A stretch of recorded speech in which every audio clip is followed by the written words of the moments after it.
Ir plaši izplatīts uzskats, ka cilvēks spēj attīrīties pats bez jebkādas palīdzības un fokusu uz to.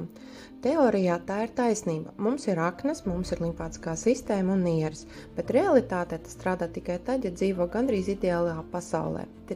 Tīrs ēdiens, tīrs ūdens, tīrs gaisa un kustība, miers, harmonija, kurš šodien tā dzīvo.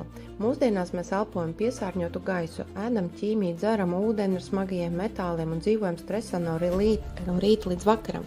Toksīni mūs burtiski bombardē no šampūna līdz telefonam, un ķermenis vienkārši netiek galā. Rezultāts – kronisks nogurums, hormonu problēmas, autoimūnu saslimšanas, alerģijas, un tas viss parādās jau bērnībā.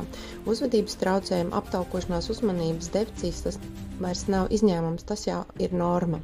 Tāpēc nav nekādas vietas pasakai ķermenis pats visu izdarīs. Šodien viņam jādod palīdzība ar tīru pārtiku, dzīvu ūdeni, attīrīšanās programmām, kustību un mieru.